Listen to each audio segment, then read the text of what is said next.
Please. All right, it's 8:30 a.m. in the morning. I'm telling you, a lot of changes in here. I'm changing atmosphere. I'm changing places. I'm changing destinations. At 7:30, I was at the rooftop the other side. At 8, I had to switch up to the pool area. Now I'm back to the rooftop, and obviously, we are still driving business here. Golf Course Hotel is where I am currently. Good morning and thank you for joining me. If you are just joining the set, this is Smart Means Business, and we are definitely going to be giving you a live coverage of the MTN Zaabu launch. That is between MTN Uganda and Altx East Africa. This is going to see you easily invest shares with Zaabu as fast possible, reliable. That's business, and that is where things are going in terms of the capital markets in Uganda today. Capital market space and all that is what we are definitely going to be talking today, a full program. It is yet to start, though it was initially supposed to start at 7:30, and currently people are having breakfast and just in a break of things here as well. Now, but still with the SMB today, we are breaking down the top business reports of the month of May. Business reports that made headlines in the month of May. Now, last month, that was May, there was the national budget launch for the financial year 2022-2023, and it was launched at the Uganda Media Center. Now, during the launch, we got to actually get to realize that this is a pro-people budget. Now, being a pro-people budget, it means it's a budget for the people. It's a 48.1 trillion shilling budget that was launched in the month of May, and then the permanent secretary to the Treasury, that is Ramadhan Gobi, was actually giving us the details to that particular one, saying that this is a pro-people budget under which money is going to places it has never gone. Now, let's first of all have a look at this particular business report that made headlines in the month of May. A pro-people budget was launched at the Uganda Media Center. Take a look at this one. I'll be right back to give you more of that detail and more of the business reports that made headlines in the month of May. Good morning. Ahead of the National Budget Financial Year 2022-23 reading in 14th June, the Minister of Finance, Planning and Economic Development has focused on working with the civil society organization in promoting budget transparency and accountability. While launching the National Budget Month for Financial Year 2022-23, the Minister of Finance, Planning and Economic Development, Matia Kasaija, says that this will equip Ugandans with relevant knowledge and effective participation in the budget implementation. Sign off this symbolic card for the launch of the budget month. Anywhere, sir.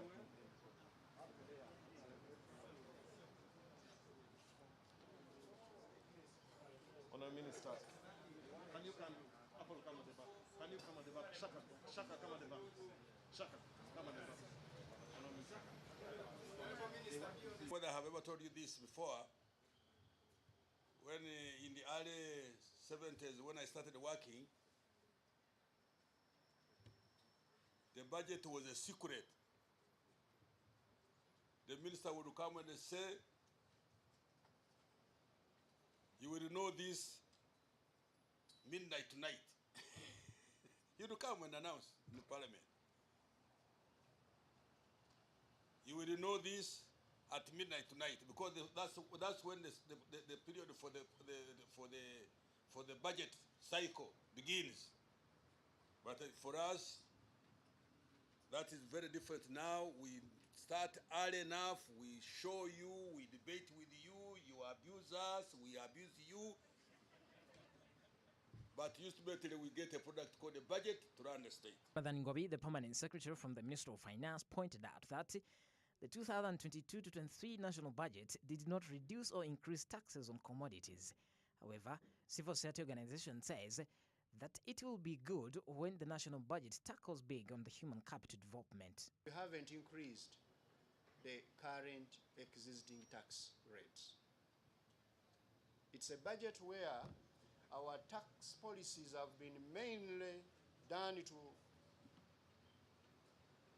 realign our taxes, to make them more affordable to the people, because government is mindful that all of us are coming out of COVID-19 and other subsequent shocks which require us to support everybody to recover. So the minister will emphasize to you that there are no new taxes and the existing rates have been maintained.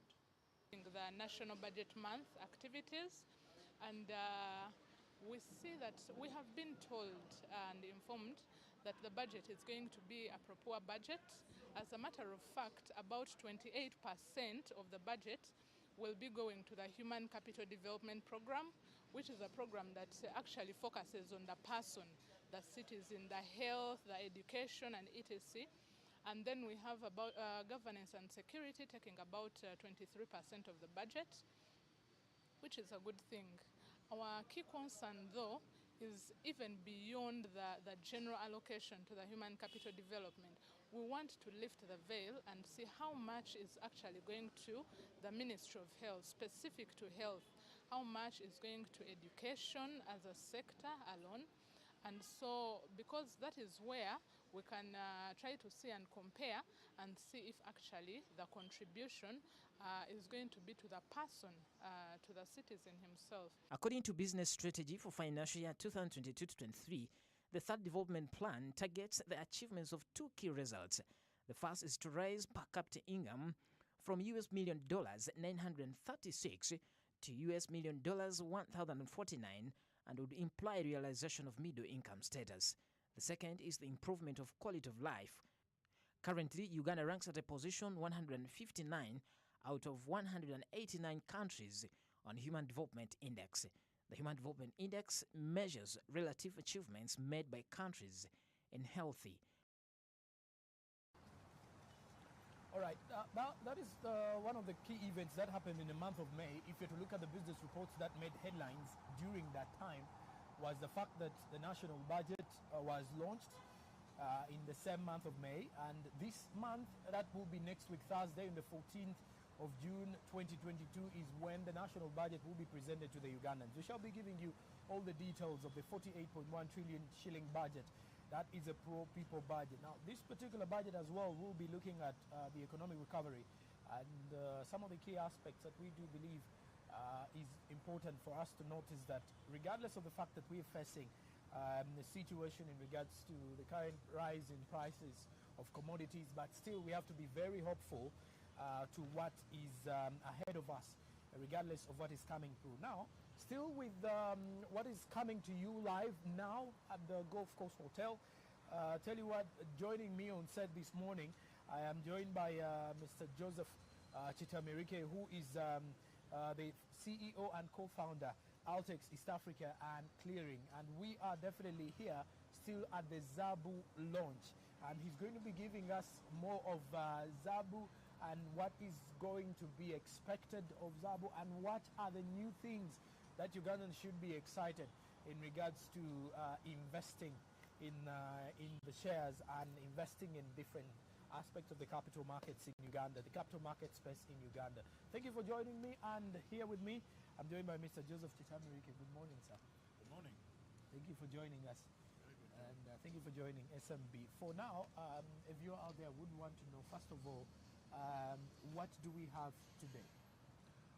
Today we are launching a new platform, a securities trading platform that permits somebody to place orders on their phone using the simplest mobile phone available. Previously we had launched a smartphone application. Now we are launching a USSD application that is integrated with mobile money. So we're working with MTN and it's integrated with mobile money so that settlement, when you place an order to sell, your funds are sent to you by mobile money. When you place an order to buy, the funds reach the market through mobile money. So that's what we have created, and we have created it to enable whoever has a phone, an MTN SIM card, to communicate with our market. Okay. Yeah. So if you're to at least also give us a breakdown of what is going to be happening today, despite the fact of the launch, who are some of the keynote speakers that we expect? And of course, we do expect somebody to speak from MTN. Our network We will be speaking from Altx. The chief guest is the Right Honorable Deputy Speaker of Parliament, who is going to be delivering the main address. Okay. Yes. So now I would as well want to know, all the viewer would as well want to know. Now you've mentioned something that with Zaabu, it actually becomes very easy for someone to actually buy or invest. I saw something to do with investing. Now lately I'm so into investments of things. I've had more words of investment. Which kind of investments are you talking about, if you're to at least as well break for us? Our business is only investing in securities. Currently on Zaabu we have a list of bonds that are trading, that are available for buying now. So it's in instruments like those, and soon as Zaabu develops, it is on it. Exchange traded funds, we shall have asset-backed securities. So the investment activity is in that kind of financial instrument, and their return and put up in the market. All right. Yeah. And I think this time around it's going to be a new face of things. When you look at most of the things, I think it is the new face of Ugandan investment in that particular Uganda. Now, lastly, before I actually let you go, because I do believe we've got a very tight schedule today, any other things that we should look up to despite Zaabu from Altx? A few other things coming. The new securities, we have new exchange traded funds that we expect. Those will deliver some of the first equity offerings that Altx is going to have, and then we shall develop that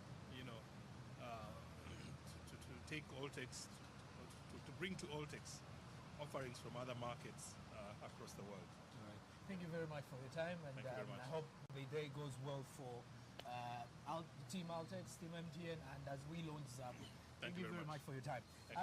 Yes, that is the CEO Altx, still the co-founder of Altx East Africa and Clearing Limited, Mr. Joseph Tutamirike, who was actually giving us more of a preamble of what we do expect. Now, this is a platform that is going to be launched. Now, the platform that is going to be launched, by the way, is to actually help people invest in securities that are actually out there. Now, this is more of creating an opportunity for people to understand the scope of the market space, or the capital market space in Uganda. Later on at exactly 9, we shall be switching off to the event, by the way, which is actually going to start up in a very few minutes from now, a few moments from now. But anyway, before we actually go into that, how about if you follow us on our Twitter, that is a Smart24 TV, and engage into the conversation that is ongoing here with this MTN Zaabu launch, or Zaabu launch of MTN.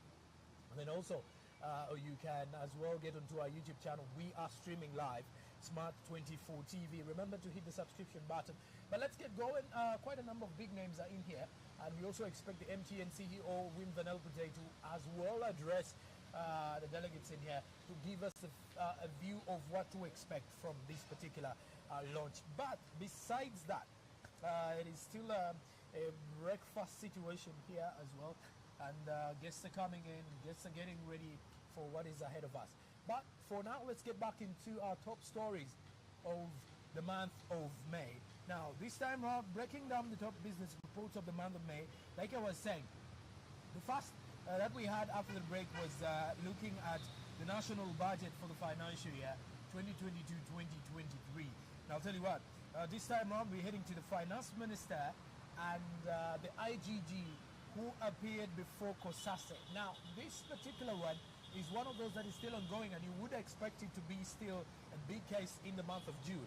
Now, as a matter of fact, in the month of May, COSASE, that is in Parliament, actually got the current Inspector General of Government, Betty Kamya, who by then was the Minister of Lands in the previous government, or in the previous regime, 2016-2021, and then the by then and currently Finance Minister, that is Matia Kasaija, who as well appeared before COSASE on the 10.6 billion land saga.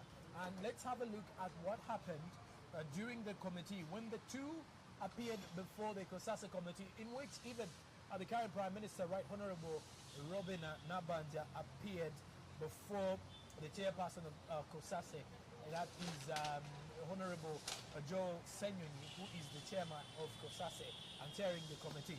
Now, let's first of all take a look at this particular one. It's one of those big reports, by the way, of the month of May, and take a look. Person of the committee, Honorable Joel Senyonyi, tasked the former Minister of Lands, Honorable Betty Kamya, to provide the explanation on the 10.6 billion supplementary budget that did not benefit the real beneficiaries, as stated on the Auditor's General Report. Specifically, we wanted to start with the supplementary budget of 10.6 billion shillings, which the Auditor General quotes here as irregular.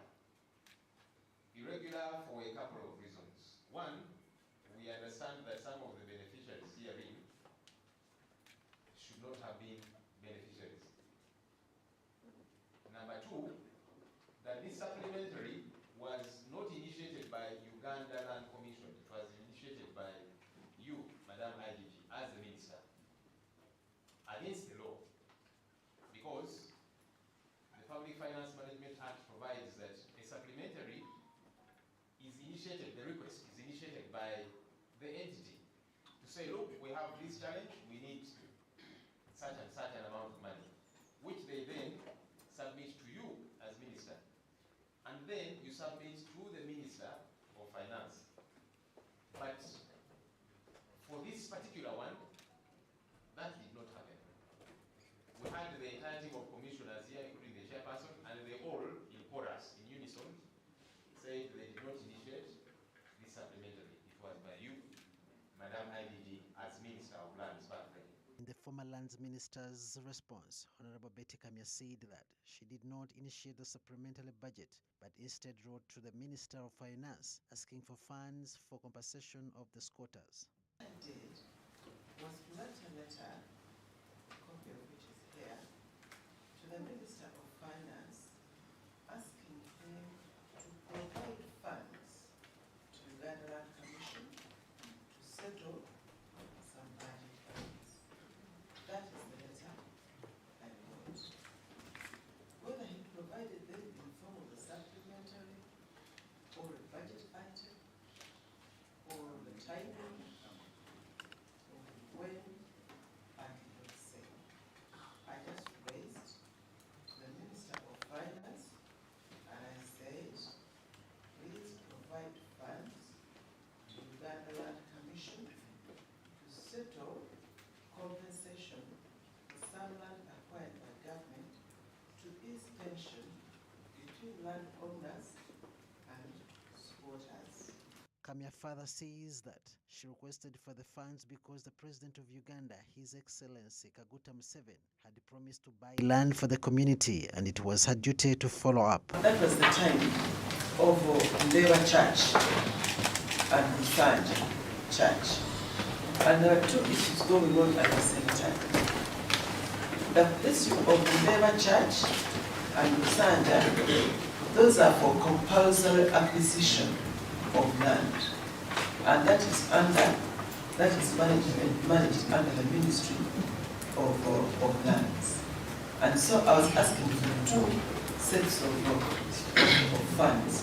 One for compulsory acquisition of Ndewa land, so because the President had promised that we'll buy this land from that gentleman and donate it to the community to build their church. And the honorable members will remember the pain during the Lusanja people.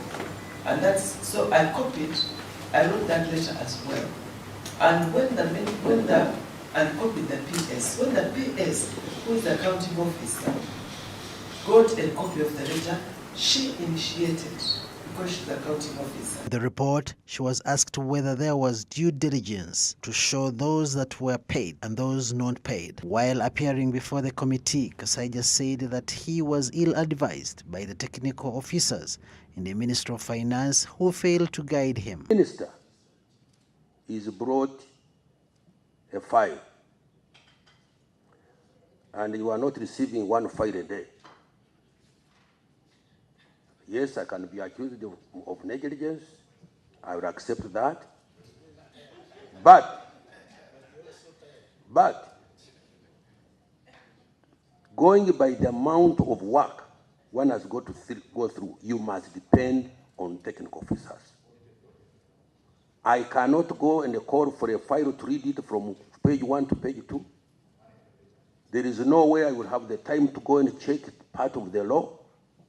I assume, if the work has to move, I assume my technical officer, they are employed for that, to guide the minister in accordance with the law. Kasaija pleaded to the committee not to crucify him, but rather asked the committee to summon the PSST, Keith Mahakanizi, by then, and the accounting officer who would have advised him before authorizing the release of the money. At the bottom of this matter, I think the permanent secretary then, he's still around, you should summon him. You should summon the accountant, because the accountant is the one who eventually sees everything through before money is released. I should requesting this committee, if you want to get to the bottom of the problem, a task all those technical officers. You ask them, did you guide the minister properly?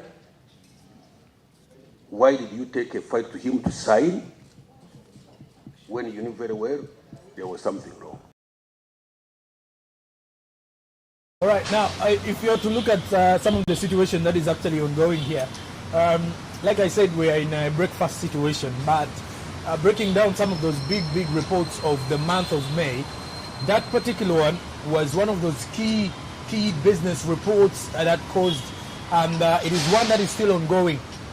Like I said, the finance minister, Matia Kasaija, did appear before the COSASE over the 10.6 billion shilling land saga. We had him say something like he was sorry. Then we had him say things like he has a team he works with still, and he signs to a lot of things. So maybe he misinterpreted the agreement of 10.6 billion shillings. Now, the land saga that we're actually talking about is that land in Naguru, which is still in a very huge crisis.